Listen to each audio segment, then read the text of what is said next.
뭘 고민해? 무조건 만나야지. 우리 영감보다 7살이나 어리네. 부럽다 진짜. 65살의 남자에게 고백을 받고 고민하던 저에게 친구가 한 말입니다. 5년 전 남편이 갑자기 세상을 떠나면서 저는 혼자가 되었습니다. 시간이 흐르면서 외로움도 조금씩 익숙해질 무렵 막내 아들이 결혼을 하고 집을 나가면서 저는 진짜 혼자가 됐습니다. 넓은 집에 혼자 남아 있으니 외로움은 더 크게 느껴졌습니다. 고민 끝에 집을 정리하고 작은 아파트로 이사를 했습니다. 이사한 날 경비실에 이사떡을 돌렸습니다. 요즘 이사하고 떡 돌리시는 분들 별로 없는데 챙겨주셔서 정말 감사합니다. 또래로 보이는 경비 아저씨는 고맙다며 도움이 필요하면 언제든지 말하라고 했습니다. 이사한 지 3개월쯤 지났을 때였습니다. 어느 날 화장실 불이 켜지지 않았습니다. 관리사무소에 연락했지만 도와줄 수 없다는 답변만 돌아왔고 아들은 주말이 돼야 올 수 있다고 했습니다. 고민 끝에 경비 아저씨에게 부탁을 드렸습니다. 경비 아저씨는 흔쾌히 도와주겠다며 퇴근 후 집으로 와 전등을 고쳐주었습니다. 고마운 마음에 저녁을 대접했고 식사를 하며 서로의 이야기를 나누게 됐습니다. 경비 아저씨는 저보다 3살이 어렸고 이혼 후 혼자 살고 있다고 했습니다. 그날 이후 우리는 빠르게 가까워졌고 3개월 뒤 진지하게 만나고 싶다는 고백을 받았습니다. 고백을 받고 고민을 하다 친구 미령이를 만났습니다. 제 이야기를 듣자마자 미령이는 말했습니다. 넌 전생에 나라를 구했을 거야. 진짜 너무 부럽다. 연신 부럽다며 무조건 만나보라고 등을 떠밀었습니다.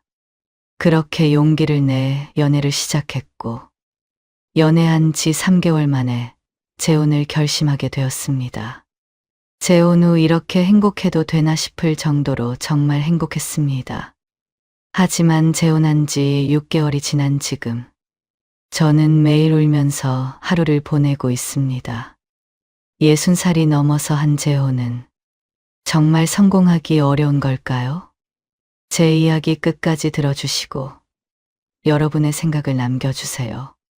구독과 좋아요는 저에게 큰 힘이 됩니다. 안녕하세요. 저는 65살 김은실입니다. 5년 전 남편이 암으로 세상을 떠났어요.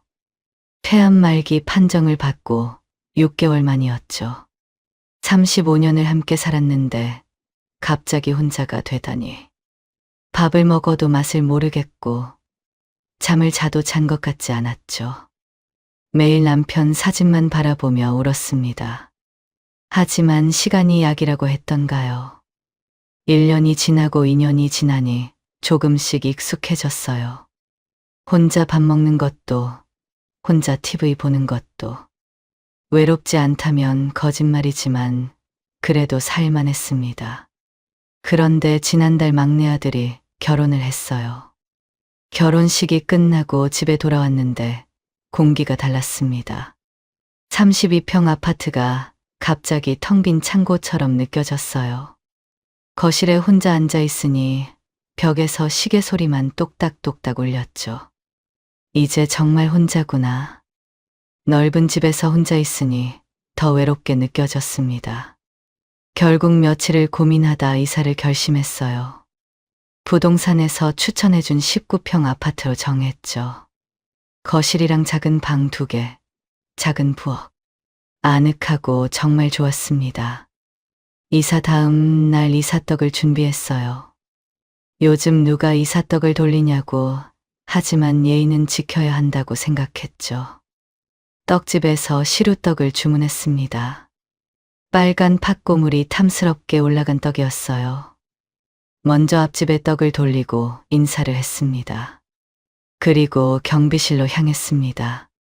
경비 아저씨와 친해지면 편하거든요. 문을 열고 들어가니 또래로 보이는 아저씨가 앉아 있었어요. 흰 머리가 섞인 단정한 머리, 온화한 인상이었죠. 저를 보더니 의자에서 일어났습니다. 안녕하세요. 305호에 새로 이사 왔어요. 떡을 내밀었어요. 경비 아저씨가 두 손으로 받으며 눈을 동그랗게 떴습니다. 아이고, 요즘 이사하고 떡 돌리시는 분들 별로 없는데 챙겨주셔서 정말 고맙습니다. 혹시 도움 필요한 일 있으시면 언제든지 말씀하세요. 목소리가 부드러웠어요. 웃을 때 눈가에 잔주름이 잡히는 게 인상이 좋았죠. 고맙다고 인사하고 돌아왔습니다. 그날 이후 아파트에 적응하려고 부지런히 돌아다녔어요. 단지 안 산책로도 걸어보고 근처 마트도 둘러봤죠. 그러다 아파트 정문 근처에 노인복지관이 있는 걸 발견했습니다. 1층 게시판에 여러 프로그램이 붙어 있었어요. 그 중에 노래교실이 눈에 들어왔습니다. 바로 들어가 신청하고 집으로 돌아왔습니다. 아파트 출입문을 통과하는데 뒤에서 누군가 불렀어요. 어머님, 돌아보니 경비 아저씨였습니다. 손에 뭔가를 들고 달려오고 있었죠. 그때 떡 정말 맛있게 먹었습니다. 이거 별거 아닌데 드세요. 음료수를 내밀었어요. 비타민 음료였습니다. 작은 선물이었지만 마음이 따뜻해졌어요. 감사하다고 인사하고 집으로 들어왔습니다. 그날 이후 경비 아저씨와 자연스럽게 친해졌어요. 아침에 나갈 때면 인사를 나눴습니다. 안녕하세요. 어디 가세요? 별일 없으시죠? 짧은 대화였지만 하루를 시작하는 게 덜 외로웠어요. 분리수거하러 갈 때면 경비 아저씨가 먼저 와서 도와줬습니다. 종이박스며 페트병이며 다 들어서 정리해줬죠. 고맙다고 하면 당연한 거라며 손을 내저었어요. 아는 사람 하나 없는 동네였는데 경비 아저씨 덕분에 마음이 놓였습니다. 그렇게 이사 온 지 3개월째 되던 날이었어요. 저녁을 먹고 화장실에 들어갔는데 불이 안 켜졌습니다. 스위치를 몇 번이고 눌러봤지만 소용없었어요. 전구가 나간 것 같았죠. 관리사무소에 전화를 했습니다. 화장실 전등이 안 켜진다고 봐달라고 했어요. 그런데 직원이 시큰둥하게 대답했습니다. 전구는 입주민이 직접 교체하라고, 교체해도 안 되면 그때 연락하라고요. 전화를 끊고 한숨이 나왔어요. 예전에 살던 아파트는 관리사무소에서 다 해줬는데 여긴 불친절하구나 싶어 기분이 별로였습니다. 혼자 해보기로 했어요. 의자를 가져와서 올라갔습니다. 전구를 빼려고 손을 뻗었는데 닿지가 않았어요. 까치발을 들었더니 의자가 흔들렸죠. 겁이 났습니다. 혹시 넘어지면 어쩌나? 감전되면 어쩌나? 65살 노인이 혼자 의자 위에 올라가 있으니 무서웠어요. 결국 포기하고 내려와 아들에게 전화를 했습니다. 민수야, 화장실 불이 나갔는데 엄마 혼자 못 갈겠어. 와서 좀 봐줄 수 있니? 엄마, 저 이번 주 출장이에요. 주말에 갈게요. 어쩔 수 없었죠. 알았다고 하고 전화를 끊었습니다. 그날 밤 화장실을 갈 때 핸드폰 손전등을 켜고 갔어요. 불편했지만 참았습니다. 그런데 새벽에 문제가 생겼어요. 잠결에 화장실을 가다가 문턱에 발이 걸렸습니다. 휘청거리며 넘어질 뻔했어요. 간신히 벽을 잡아서 버텼지만 심장이 쿵쾅거렸죠. 이러다 진짜 다치겠다. 65살에 혼자 살면서 넘어지면 큰일이에요. 골절이라도 되면 병원 신세를 져야 하고 회복도 오래 걸리죠. 주말까지 이렇게 살 수는 없었습니다. 그때 경비 아저씨가 떠올랐어요. 도움이 필요하면 언제든지 말하라고 했잖아요. 혹시 전구 교체 정도는 해줄 수 있지 않을까? 부끄러웠지만 경비실로 향했습니다. 문을 열고 들어가니 경비 아저씨가 신문을 보고 있었어요. 저를 보더니 반갑게 일어났죠. 저 부탁드릴 게 있어서요. 화장실 전등이 나갔는데 관리사무소에서 안 봐준다고 해서? 혹시 봐주실 수 있을까요? 말하면서 얼굴이 화끈거렸습니다. 이런 것도 혼자 못하는 늙은이 같아서 창피했어요.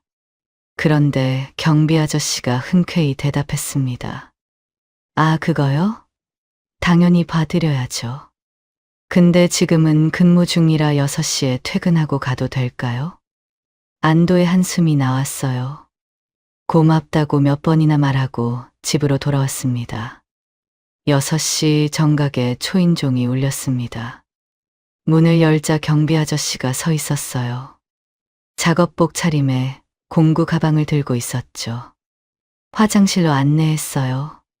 경비 아저씨가 전등을 올려다보더니 고개를 끄덕였습니다.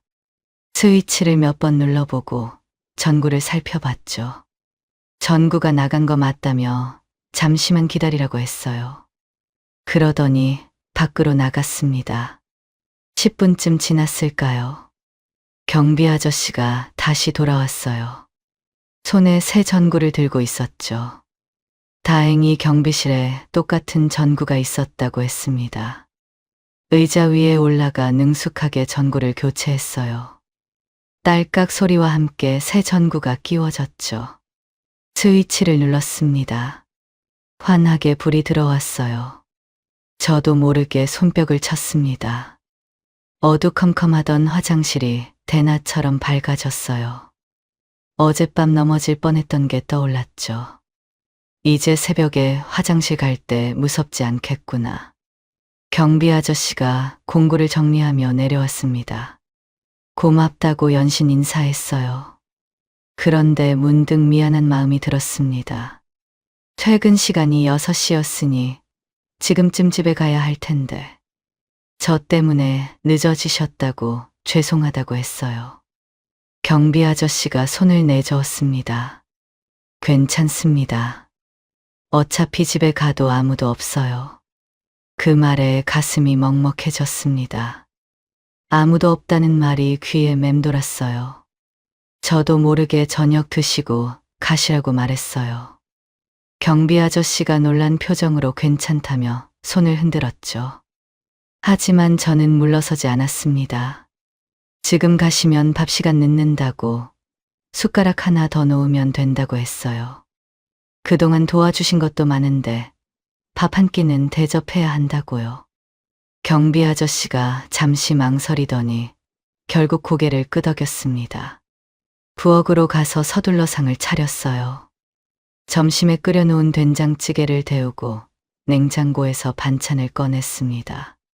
시금치나물, 멸치볶음, 깍두기. 거창한 건 아니었지만 정성껏 담았죠. 밥솥에서 김이 모락모락 나는 흰쌀밥도 퍼냈습니다. 오랜만에 2사람분 밥상을 차리니 이상한 기분이 들었어요. 남편이 떠나고 5년 동안 혼자 먹었거든요. 누군가와 마주 앉아 밥을 먹는 게 얼마만인지. 식탁에 마주 앉았습니다. 밥을 먹으며 이런저런 이야기를 나눴어요. 이 동네 살기 어떠냐? 노래교실은 재미있냐? 사소한 대화였지만 어색하지 않았습니다. 그러다 나이 이야기가 나왔어요. 서로 몇 살이냐고 물었습니다. 저는 65살이라고 했고 경비 아저씨는 62살이라고 했어요. 농담처럼 그럼 누나라고 부르셔야겠다고 했더니 경비 아저씨가 웃었습니다. 입주민한테 누나라고 부를 수는 없다고요. 그 말에 저도 웃음이 났어요. 그럼 김 여사라고 부르시라고 했습니다. 우리 아들도 그렇게 부른다고요. 경비 아저씨가 알았다고 했어요. 그럼 저는 뭐라고 부르면 되냐고 물었더니 모르겠다고 했죠. 주변에서 뭐라고 부르냐고 다시 물었습니다. 그냥 박 선생님이라고들 합니다. 박 선생님. 괜찮은 호칭이었어요. 그럼 앞으로 박 선생님이라고 부르겠다고 했습니다. 호칭이 정해지니 한결 가까워진 느낌이 들었어요. 어머님, 경비 아저씨 하던 것보다 훨씬 편했죠.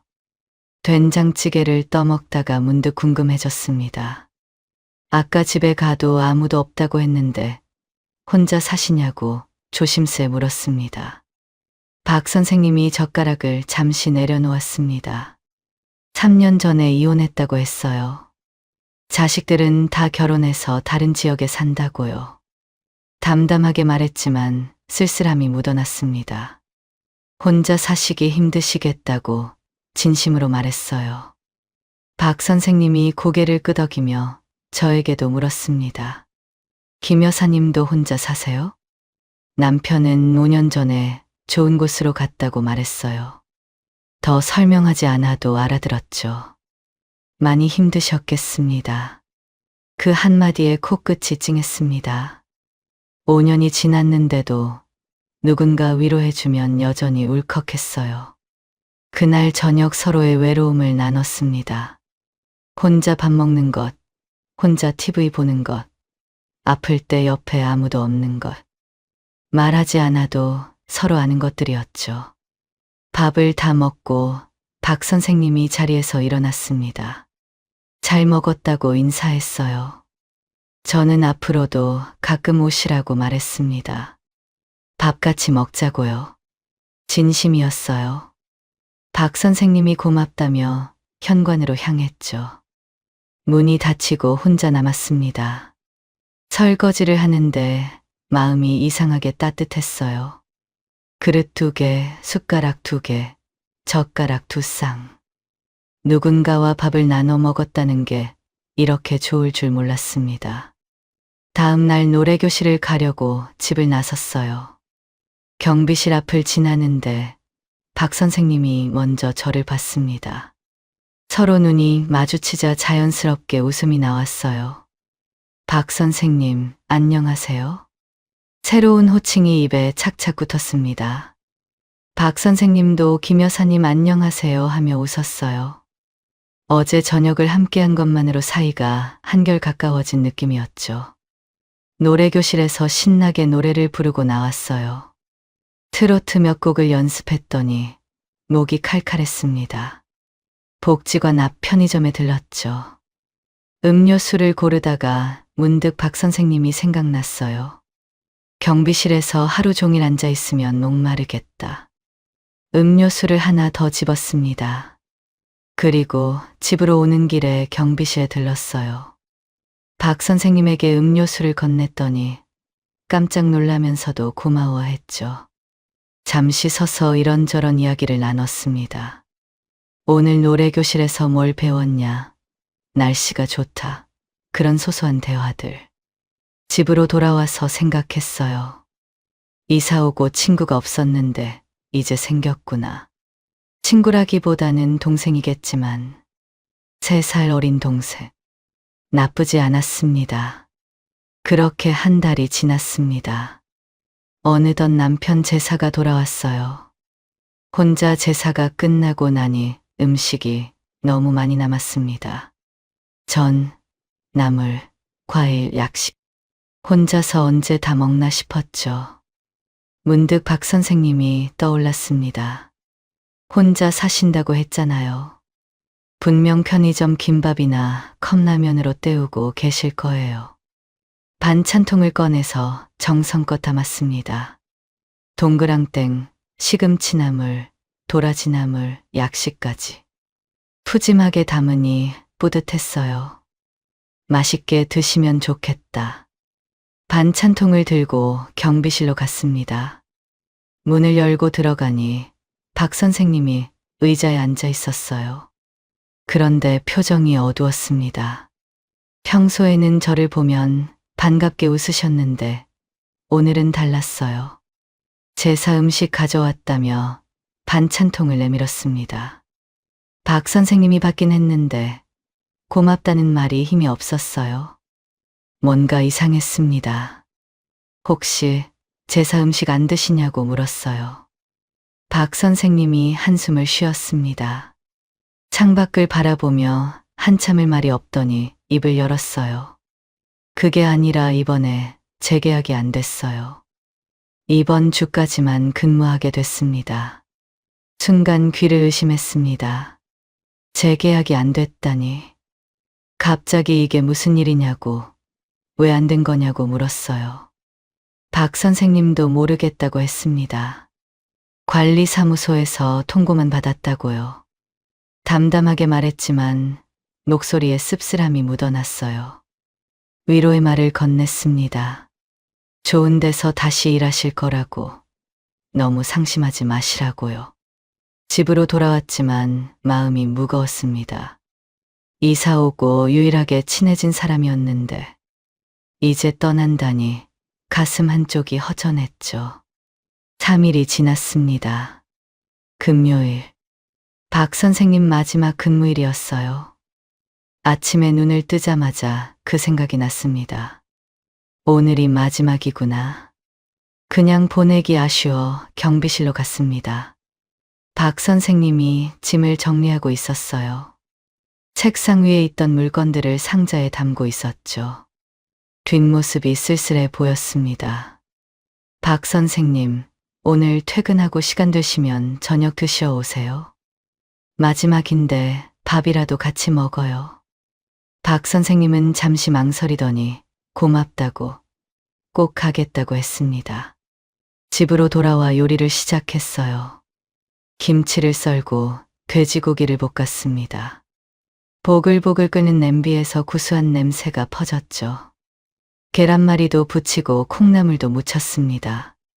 오랜만에 이렇게 정성껏 요리를 했어요. 누군가 먹어줄 사람이 있으니 요리하는 것도 즐거웠습니다. 6시가 되자 초인종이 울렸어요. 문을 열자 박 선생님이 서 있었습니다. 손에 과일 봉지를 들고 있었어요. 빈손으로 오기 미안했는지 사과를 사왔더라고요. 식탁에 마주 앉았습니다. 그동안 수고 많으셨다고, 맛있게 드시라고 했어요. 고맙습니다. 정말 잘 먹겠습니다. 박 선생님이 김치찌개를 한 숟갈 떠먹더니 맛있다고 연신 말했습니다. 밥을 먹으며 이야기를 나눴어요. 저는 계속 아쉽다고 말했습니다. 이사 와서 유일하게 친해진 분인데 떠나시니 서운하다고요. 근처 지나갈 때 가끔 들를게요. 걱정 마세요. 박 선생님이 웃으며 말했어요. 정말이냐고, 꼭 오셔야 한다고, 자주 오시라고 다짐을 받았습니다. 식사를 마치고 박 선생님이 집 나서려다 잠시 멈춰 섰습니다. 그러고는 주머니에서 종이를 꺼냈어요. 종이에는 전화번호가 적혀 있었습니다. 혹시 무슨 일 있으시면 연락하세요. 도울 수 있는 건 도와드릴게요. 저도 제 번호를 알려드렸습니다. 그렇게 박 선생님이 나가고 발소리가 멀어져 갔어요. 손에 든 종이를 바라보는데 왠지 모르게 허전함이 밀려왔습니다. 다음 날 분리수거를 하러 갔습니다. 그런데 낯선 사람이 다가왔어요. 새로운 경비 아저씨였습니다. 도와주러 온 건가 싶어서 반갑게 인사를 했죠. 이거 여기 버리면 안 돼요. 저쪽에 버려요. 퉁명스러운 말투였습니다. 페트병을 분류하는데도 옆에 딱 붙어서 감시했어요.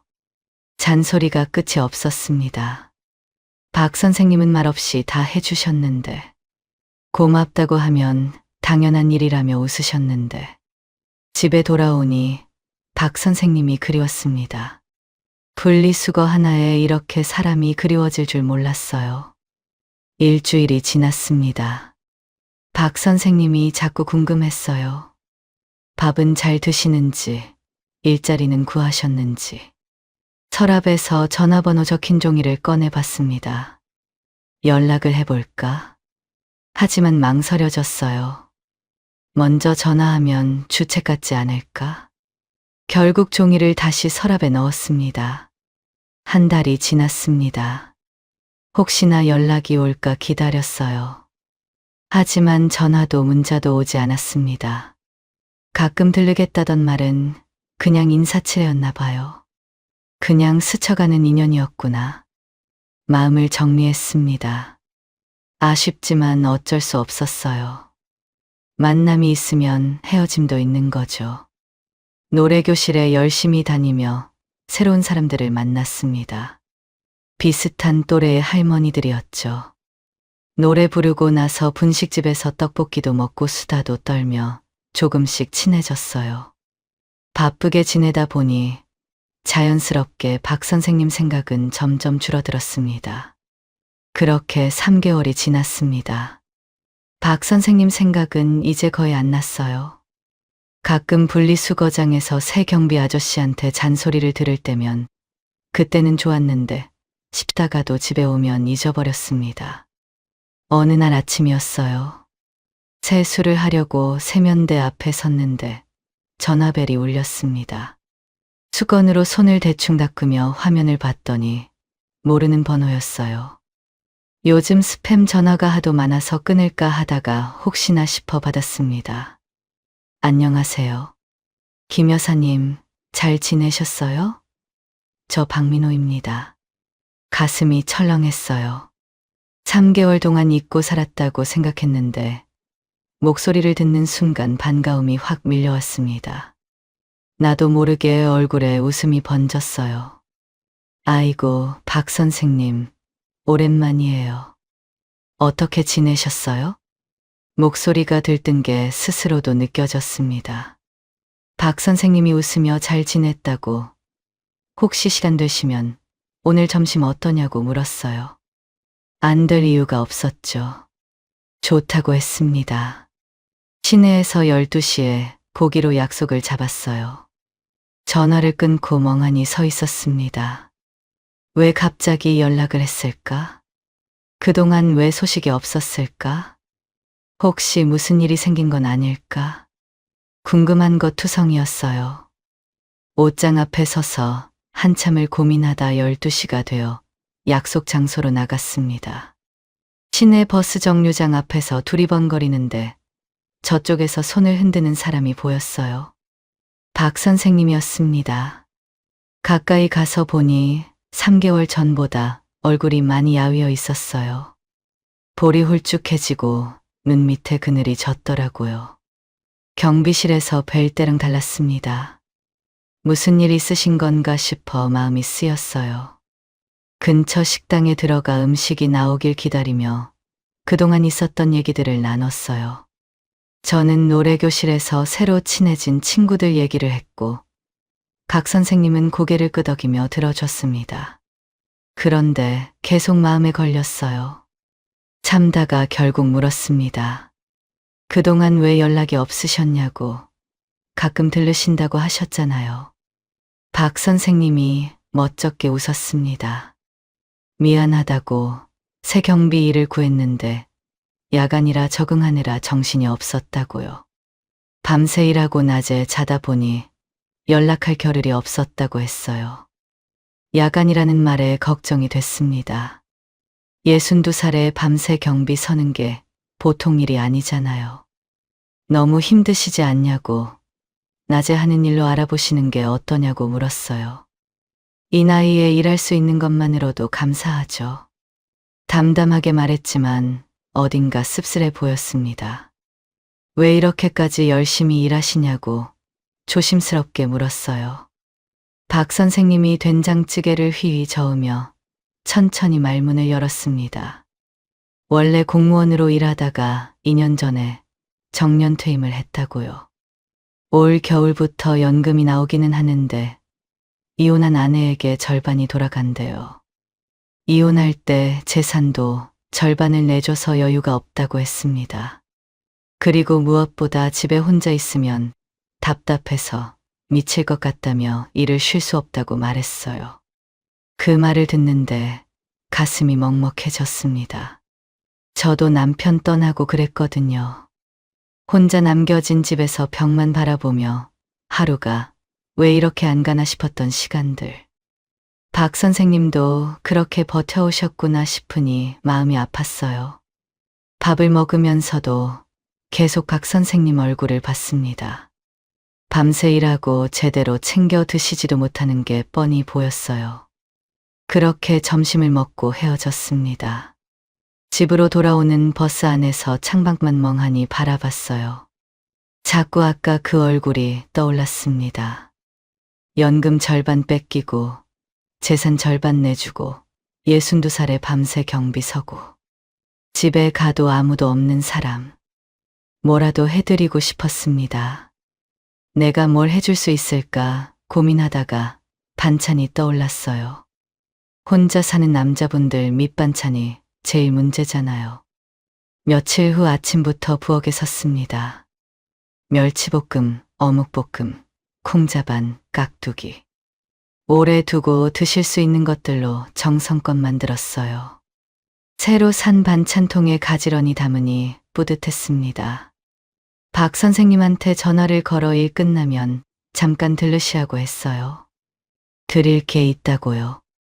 박 선생님이 알겠다고 아침에 퇴근하면 들르겠다고 했습니다. 다음 날 아침 8시에 초인종이 울렸습니다. 문을 여니 박 선생님이 서 있었어요. 밤새 일하고 오셨는지 눈이 충혈되어 있었고 얼굴도 푸석푸석했습니다.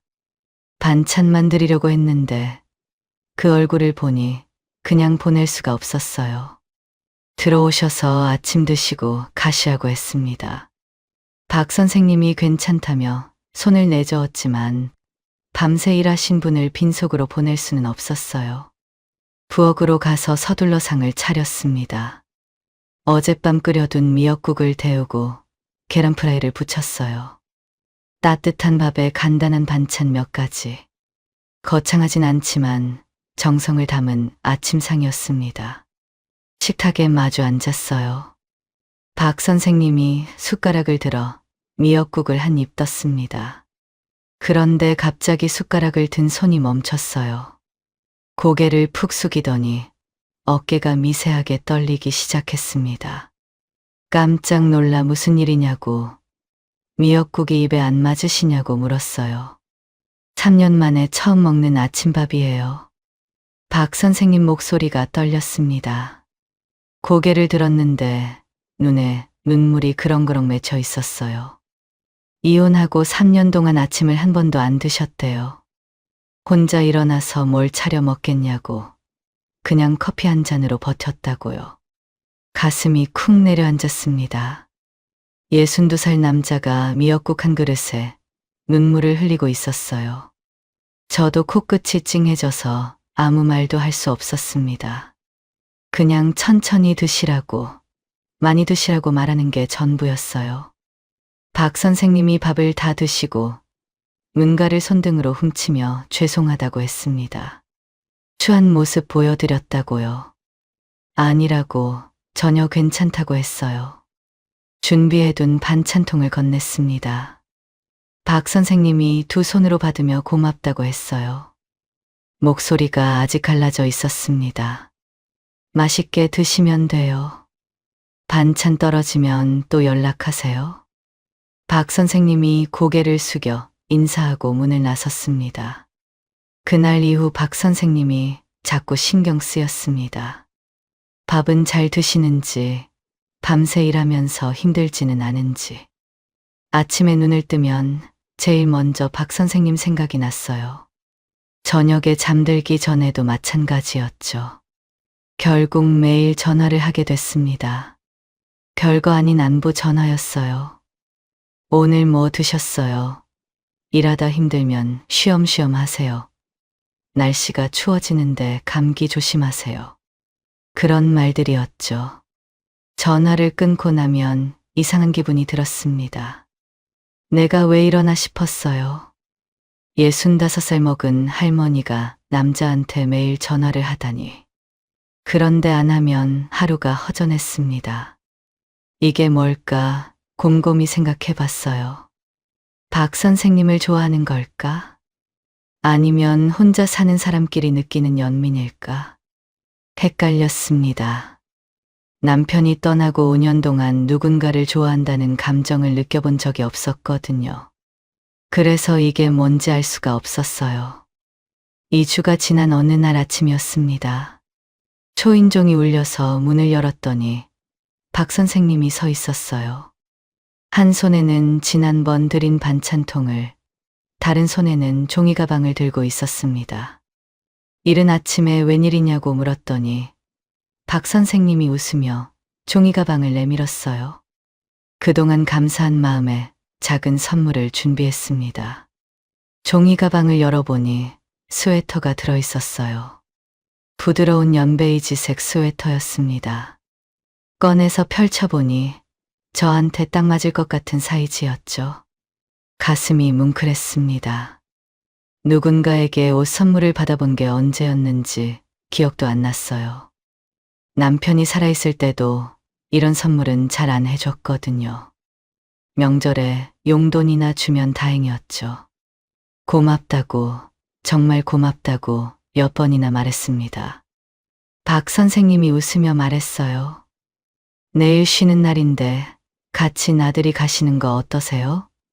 공원에 단풍이 예쁘게 들었다던데. 좋다고 했습니다. 거절할 이유가 없었어요. 아니, 솔직히 말하면 가고 싶었습니다. 다음 날 아침 박 선생님이 사준 스웨터를 입고 근처 공원으로 나들이를 갔어요. 박 선생님 말대로 단풍이 정말 예뻤습니다. 나란히 걸으며 이런저런 이야기를 나눴어요. 단풍이 예쁘다, 날씨가 좋다, 이 공원 오랜만에 왔다. 특별한 얘기는 아니었는데 박 선생님이랑 걸으니까 다 새로웠습니다. 그때였어요. 박 선생님이 갑자기 제 손을 잡았습니다. 깜짝 놀라서 심장이 쿵 뛰었죠. 뿌리칠까 하다가 멈췄습니다. 박 선생님 손이 따뜻했거든요. 크고 거친 손이었는데 그 온기가 제 손 전체로 퍼졌어요. 손을 떼기 싫었습니다. 그래서 그냥 잡힌 채로 걸었어요. 아무 말 없이 손을 잡고 낙엽 깔린 길을 걸었습니다. 발밑에서 바스락바스락 소리가 났죠. 얼굴이 화끈거렸지만 싫지 않았어요. 한참을 걷다 벤치가 나와서 앉았습니다. 박 선생님이 여전히 제 손을 놓지 않고 있었어요. 잠시 침묵이 흘렀습니다. 박 선생님이 입을 열었어요. 김 여사님, 저 어떠세요? 무슨 말인지 알 것 같으면서도 어떻게 대답해야 할지 몰랐습니다. 머릿속이 복잡했어요. 뭐라고 해야 하지? 어색하게 웃으며 말했습니다. 좋은 사람이시죠? 박 선생님이 빙긋 웃더니 다시 물었어요. 남자로서 말입니다. 심장이 두근거렸습니다. 남자로서라니. 이 나이에 이런 질문을 받을 줄 몰랐어요. 글쎄요, 하며 웃어넘기려고 했죠. 그때 박 선생님이 제 손을 꼭 잡으며 말했습니다. 제가 김 여사님을 많이 좋아하는 것 같습니다. 가슴이 쿵쾅거렸어요. 뭐라고 대답해야 할지 모르겠어서 그냥 머쓱하게 웃었습니다. 박 선생님도 웃었어요. 더 이상 뭐라고 하지 않았죠. 자리에서 일어나 집으로 향했습니다. 아파트 앞에서 헤어지기 전에 박 선생님이 말했어요. 정식으로 만나보고 싶습니다. 대답은 천천히 하셔도 돼요. 기다릴게요. 그렇게 박 선생님이 돌아갔습니다. 집에 들어와 소파에 털썩 앉았어요. 심장이 아직도 두근거렸습니다. 갑작스러운 고백에 당황스럽기도 하고 기쁘기도 했어요. 65살에 이런 감정을 느끼다니. 웃음이 나오면서도 한편으론 어리둥절했습니다. 그날 밤 잠이 오지 않아 천장만 바라보며 이런저런 생각을 했습니다. 고백을 받아들여야 하나? 받아들이면 어떻게 되는 거지? 싫다고 하면 앞으로 사이가 서먹해지지 않을까?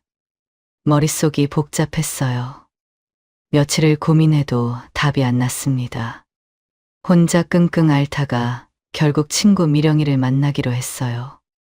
오랜만에 만난 미령이가 저를 보자마자 뭐라고 했습니다. 이사 가고 왜 이렇게 얼굴 보기 힘드냐고, 바쁘게 뭐하고 사냐고요.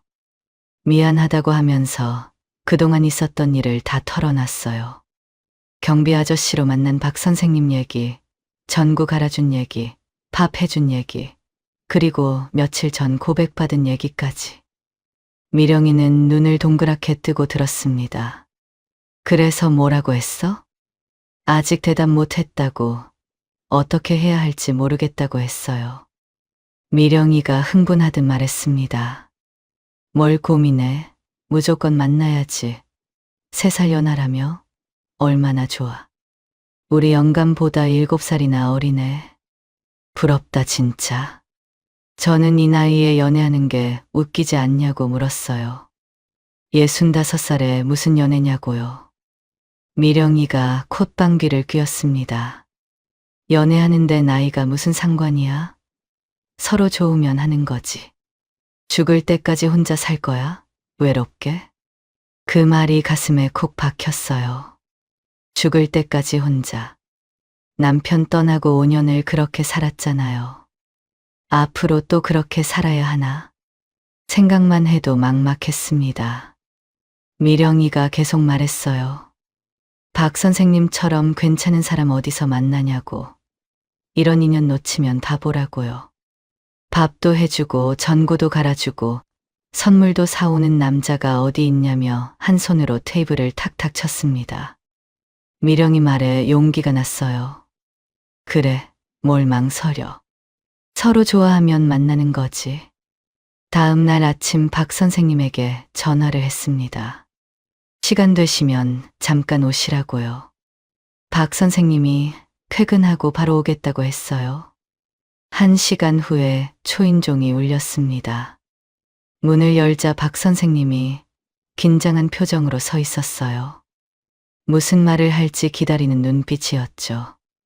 만나봐요. 우리. 박 선생님 눈이 커졌습니다. 진짜냐고, 정말이냐고 물었어요. 고개를 끄덕이자 박 선생님이 제 손을 꼭 잡았습니다. 고맙습니다. 정말 고맙습니다. 잘할게요. 목소리가 떨렸어요. 저도 코끝이 찡했습니다. 그날 이후 박 선생님은 밤 근무가 끝나면 제 집으로 왔어요. 제가 아침을 차려드리면 맛있게 드시고 이런저런 이야기를 나눴습니다. 피곤한 기색이 역력한데도 제 얘기를 들으며 고개를 끄덕여줬어요. 한 달이 지나니 자연스럽게 박 선생님이 제 집에서 주무시게 됐습니다. 아침 먹고 낮에 주무시다가 저녁에 일하러 가시는 거죠. 옷까지도 하나둘 들어오고 칫솔도 생겼어요. 부부처럼 지냈습니다. 아니, 거의 부부나 다름없었죠. 누가 보면 오래된 부부 같다고 할 정도로 편안했어요. 그렇게 3개월이 지났습니다. 어느 날 아침을 먹다가 박 선생님이 조심스럽게 말을 꺼냈어요. 살림을 합치는 게 어떻겠냐 했죠. 순간 숟가락을 든 손이 멈췄습니다. 살림을 합친다. 연애하는 것과 살림을 합치는 건 다른 문제잖아요. 만나서 밥 먹고 손잡고 산책하는 거랑 한 지붕 아래서 매일 얼굴을 마주하며 사는 건 완전히 다르니까요. 대답을 미뤘습니다. 생각해 보겠다고만 했어요. 며칠을 고민했습니다. 결혼이라. 65살에 다시 결혼을 한다. 말만 들어도 어색했습니다. 그런데 박 선생님 얼굴이 자꾸 떠올랐어요. 밤새 경비 서고 아침에 문충혈된 채로 오시는 모습. 피곤한데도 제 얘기 들으며 고개 끄덕여 주시는 모습. 62살에 야간 일하는 게 얼마나 힘드실까. 연금은 절반 뺏기고 재산도 절반 내주고 그렇게 힘들게 사시는 게 마음에 걸렸습니다. 살림을 합치면 어떨까 생각해 봤어요. 제 집에서 같이 살면 박 선생님이 월세 안 내도 되잖아요. 생활비도 둘이 나누면 부담이 줄 테고. 그럼 무리해서 야간 일 안 하셔도 되지 않을까? 안쓰러운 마음이 컸습니다. 좋아하는 마음도 있었지만 솔직히 연민도 있었어요. 혼자서 그렇게 힘들게 사시는 걸 보니 제가 도와드리고 싶었습니다. 결국 재혼을 결심했어요. 주말에 아들 셋을 집으로 불렀습니다. 오랜만에 모인 자식들 얼굴을 보니 반가우면서도 긴장됐어요. 뭐라고 할까? 반대하면 어쩌지? 손에 땀이 났습니다. 거실에 둘러앉아 차를 마시며 이야기를 나눴어요. 날씨 얘기, 손주들 얘기. 한참을 돌리다가 결국 본론을 꺼냈습니다. 떨리는 목소리로 말했어요. 사실은 만나는 사람이 있다고. 재혼을 하려고 한다고요. 아들들이 서로 얼굴을 쳐다봤습니다. 잠시 침묵이 흘렀어요. 심장이 쿵쾅거렸습니다. 그런데 예상과 달랐어요. 큰아들이 먼저 입을 열었습니다. 엄마 혼자 계시는 게 계속 마음에 걸렸는데 잘 됐다고요. 둘째도 고개를 끄덕였어요. 막내가 물었습니다. 어떤 분이시냐고요. 박 선생님 얘기를 했어요. 3살 연하고 예전에 이 아파트 경비 일을 하셨고 지금은 다른 데서 야간 경비를 하신다고요. 공무원 출신이라 연금도 나온다고 덧붙였습니다. 큰아들이 웃으며 말했어요. 3살 젊으시니까 엄마를 잘 돌봐주실 것 같다고 안심이 된다고요. 둘째도 찬성한다고 했습니다. 한결 홀가분해졌어요. 자식들 반대할까봐 걱정했는데 괜한 걱정이었습니다. 집으로 돌아가는 아들들 뒷모습을 보며 눈시울이 붉어졌어요. 다음 주에 박 선생님과 시청에 가서 혼인신고를 했습니다. 서류에 도장을 찍는 손이 떨렸어요. 65살에 다시 결혼이라니 실감이 안 났습니다. 박 선생님이 제 손을 꼭 잡으며 말했어요. 잘 살자고 평생 잘해주겠다고요. 박 선생님이 제 집으로 들어왔습니다. 짐이 많지 않았어요. 옷가지 몇 벌이랑 책 몇 권이 전부였죠.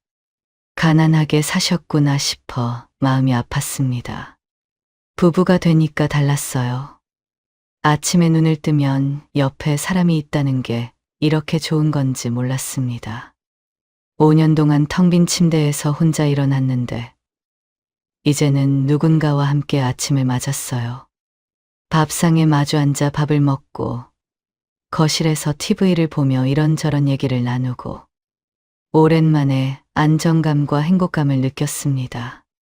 미령이한테 전화했더니 난리가 났어요. 전생에 나라를 구했냐며 정말 부럽다고요. 3살 연하 남편이라니 자기도 그런 남자 어디 없냐며 호들갑을 떨었습니다. 전화기 너머로 들리는 미령이 목소리에 웃음이 났어요.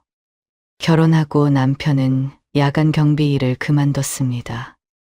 이제 무리하지 말고 천천히 주간 일을 알아보자고 했어요. 저녁에 나가서 밤새 일하고 아침에 들어오는 생활이 62살한테는 너무 힘드니까요. 남편도 고맙다며 동의했습니다. 그렇게 결혼한 지 일주일이 지났어요. 아침밥을 먹는데 남편이 숟가락을 내려놓으며 조심스럽게 말을 꺼냈습니다.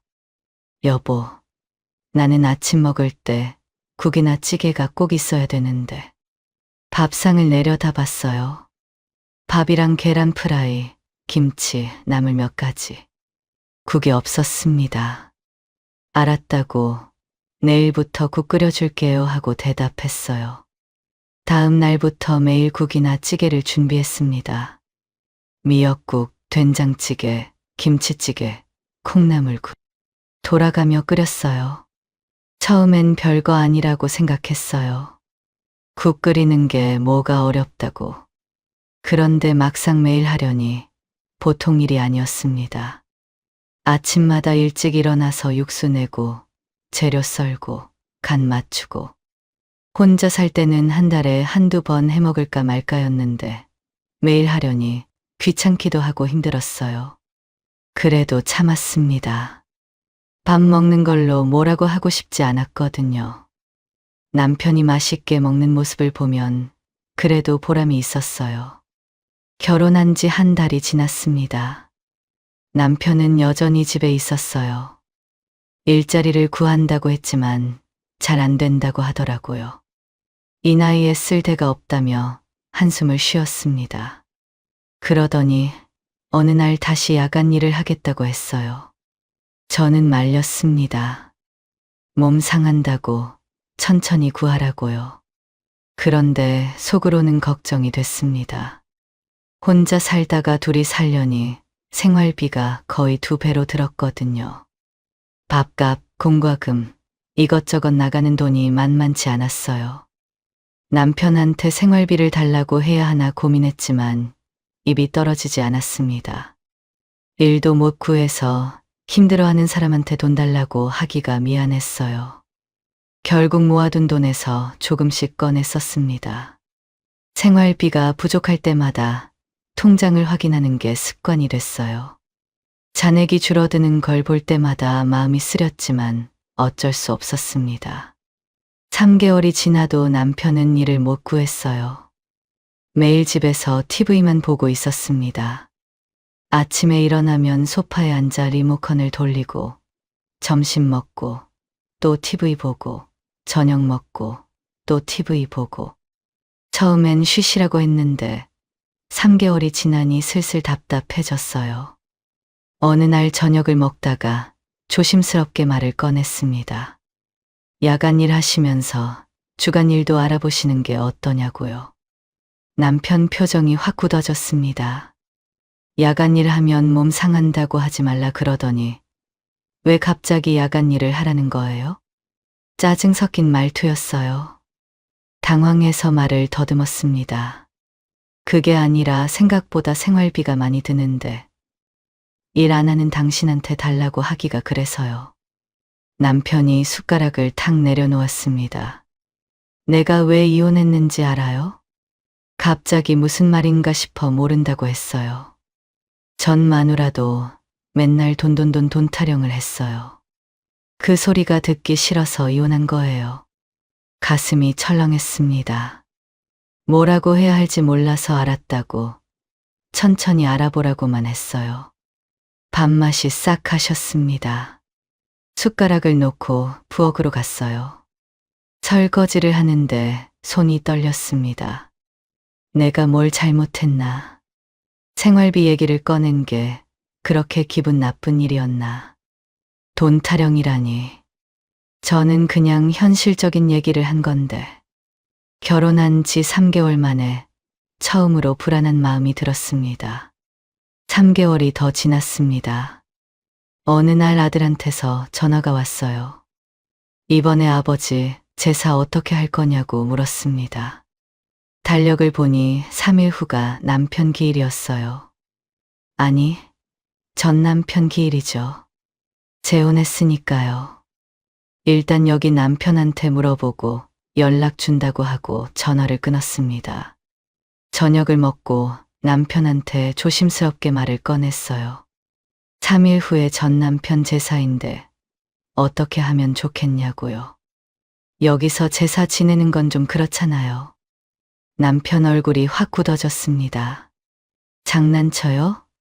여기서 다른 남자 제사를 지내요? 안 돼요. 예상은 했지만 그렇게 딱 잘라 말하니 당황스러웠어요. 그럼 아들 집에 가서 제사 지내고 오겠다고 했습니다. 며느리가 제사 음식이나 제사상 차리는 걸 잘 몰라서 알려줘야 한다고요. 이제 재혼했고 남편은 나예요. 제사는 아들이 알아서 하게 놔둬요. 목소리가 차가웠습니다. 제가 제사에 참여하는 건 허락할 수 없다고 했어요. 허락이라니. 제가 허락을 받아야 하는 건가요? 35년을 함께 산 남편 제사인데 이번 한 번만 가서 알려주고 오겠다고 다시 말했어요. 제사 지내고 바로 올 테니까요. 안 된다니까 안 돼. 남편이 버럭 소리를 질렀습니다. 깜짝 놀라 말문이 막혔어요. 결혼하고 처음 듣는 고함이었습니다. 심장이 쿵쾅거렸어요. 더 이상 말을 못하고 알았다고만 했습니다. 다음 날 아침 아들한테 전화를 걸었어요. 미안하다고 이번 제사는 엄마가 못 갈 것 같다고 했습니다. 혼자서 지낼 수 있겠냐고 물었어요. 아들이 잠시 말이 없다가 대답했습니다. 이해한다고 어쩔 수 없다고요. 일단 혼자서 어떻게든 해보겠다고 했어요. 아들 목소리에서 서운함이 느껴졌지만 내색하지 않았습니다. 전화를 끊고 나서도 마음이 무거웠어요. 며느리가 제사 음식 만들 줄 모르는데 어떡하지? 전 부치는 것도 나물 무치는 것도 다 처음일 텐데. 걱정이 태산이었습니다. 참다가 남편한테 다시 찾아갔어요. 소파에 앉아 TV를 보고 있었습니다. 제사는 안 지내도 되니까 아침에 가서 며느리한테 제사 음식하는 방법만 알려주고 오면 안 되겠냐고 물었어요. 음식 만드는 것만 도와주고 바로 올게요. 남편이 TV를 끄고 저를 쳐다봤습니다. 눈빛이 싸늘했어요. 왜 자꾸 똑같은 말 반복하게 만들어요? 안 된다고 했잖아요. 가슴이 철렁했습니다. 하지만 물러설 수 없었어요. 한 번만 다녀오면 안 되겠냐고 이번이 마지막이라고 했습니다. 내가 왜 이혼했는지 알아요? 또 그 말이었어요. 예전에 돈 타령 싫어서 이혼했다고 하지 않았냐고 대답했어요. 그러자 남편이 코웃음을 쳤어요. 그것도 있는데 제일 쉬웠던 게 했던 말 계속하게 만드는 거예요. 제발 그러지 좀 말아요. 차갑게 말하고는 다시 TV를 켰습니다. 제가 거기 없는 것처럼요.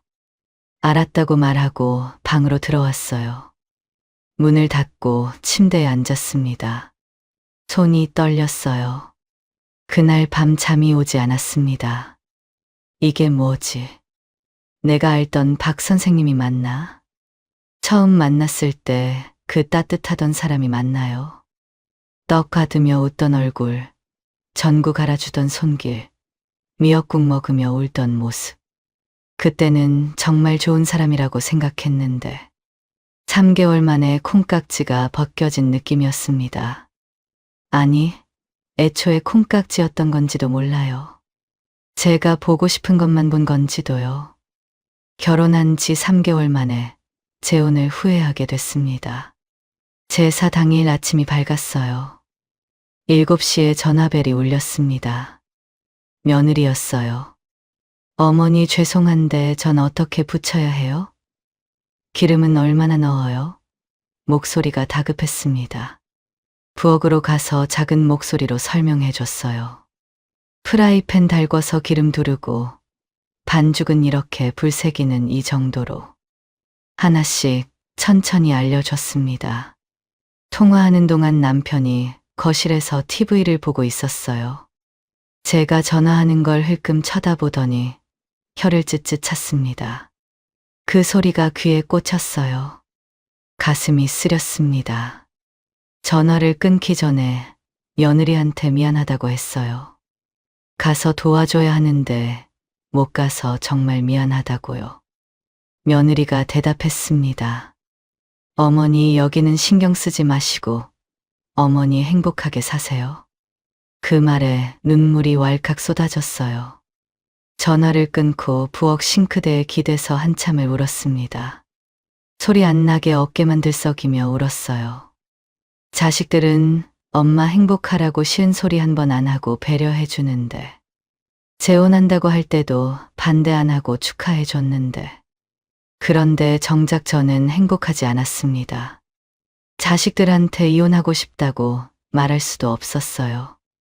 재혼한 지 6개월밖에 안 됐는데 이혼한다고 하면 얼마나 걱정할까? 그때 그렇게 축하해 줬는데 얼마나 실망할까? 차마 입이 떨어지지 않았습니다. 재혼한 지 6개월이 지났지만 남편은 여전히 일을 안 하고 있어요. 생활비도 일 구하면 주겠다며 계속 미뤘습니다. 통장 잔액은 점점 줄어가고 이러다 바닥나면 어떡하나 걱정이 태산입니다. 미령이를 만나면 더 힘들었어요. 만날 때마다 부럽다는 말만 하거든요. 3살 연하 남편이라니 얼마나 좋으냐고, 전생에 나라를 구했다고요. 그 말을 들을 때마다 속으로 피눈물이 났습니다. 아무것도 모르면서 이혼하고 싶었어요. 하지만 자식들 생각하면 그럴 수 없었습니다. 65살에 재혼했다가 6개월 만에 이혼하면 주변에서 뭐라고 할까? 자식들이 얼마나 부끄러워할까? 그 생각에 입을 꾹 다물었습니다. 그렇게 매일매일 눈물로 하루를 보내고 살고 있습니다.